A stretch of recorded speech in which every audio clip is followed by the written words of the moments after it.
Hate is a strong feeling that often makes us react intensely. It's a word we hear frequently in our society, usually connected to negativity and conflict. But have you ever stopped to wonder what really lies behind the intense feeling? Understanding hate is not just about recognizing it as something destructive. It's about exploring the deeper emotional currents that give rise to it and how it can shape our actions and interactions. First, hate is not a basic emotion. While feelings like joy, sadness, fear, or surprise are universal and felt immediately, hate is more complicated. Hate does not come from nowhere. It is often a mix of different feelings, like fear, anger, and inner pain. These emotions blend together, creating a strong and overwhelming feeling of hate.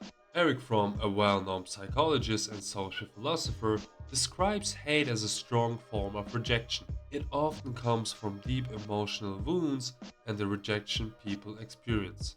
Fromm argues that hate is often a reaction to threats and unfairness, a way to vent the pain and frustration people feel over time. So, hate is not just caused by immediate negative experiences, it also comes from long term emotional conflicts. Another important point about hate is its role as a defense mechanism. People tend to feel hate when they feel threatened or treated unfairly. This hate can be directed at specific people or groups, but it can also be directed at oneself. Self hate is a tragic example of how people project their inner conflicts and pain onto themselves. It can arise when people feel shame for things they cannot change or have unrealistic expectations of themselves. Similarly, hate can arise from shame or disappointed love. When people feel hurt or betrayed by someone they love, that love can turn into deep hate. Michel Foucault, a famous philosopher and social theorist, explained that hate is often a product of social and cultural constructs.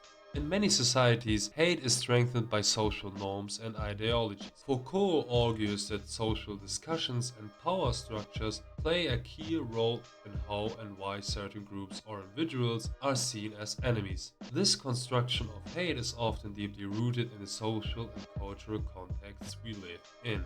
Hate is shaped by collective beliefs and ideologies and can serve as a catalyst for social dynamics. Closely related to Foucault's view is the idea of hate as a driving force. Often, hate for oppressive structures and systems arises not only from individual feelings, but also from the collective awareness of social injustice. This hate is not just destructive, it can also be a source of motivation. For many, it serves as a push to stand up against wrongs and create change. In protest movements, hate against injustice often turns into a form of resistance. It becomes a strategic tool to fight against discrimination, oppression, or abuse of power. Instead of being purely destructive, hate can, in these cases, be a catalyst for positive change when it is channeled correctly. People who are marginalized or treated unfairly often use this hate to unite their strength and fight for equality and justice. This shows that hate, despite its negative connotation, can also be used productively when it serves as a motor for collective change. While hate has been viewed as a social phenomenon and potential source of motivation, there is another often overlooked aspect: the similarities between hate and love. Although they are often seen as opposites, both share intense emotional mechanisms that can have deep effects on our behavior and relationships. Hate and love often arise from strong emotional experiences and can lead to both positive and negative actions. They express a deep emotional connection to a person or situation. Love through closeness and familiarity, hate through rejection and hostility. While love tends to build positive bonds, hate can lead to conflict and separation. However, both emotions demonstrate how intense emotional connections can be and how strongly they can influence our lives.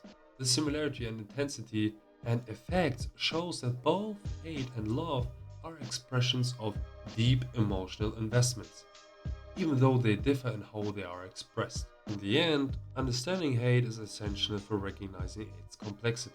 It is a strong emotion shaped by individual feelings and social influence. By exploring how hate develops, and how it is influenced by culture, we can find ways to address it in constructively and promote healing.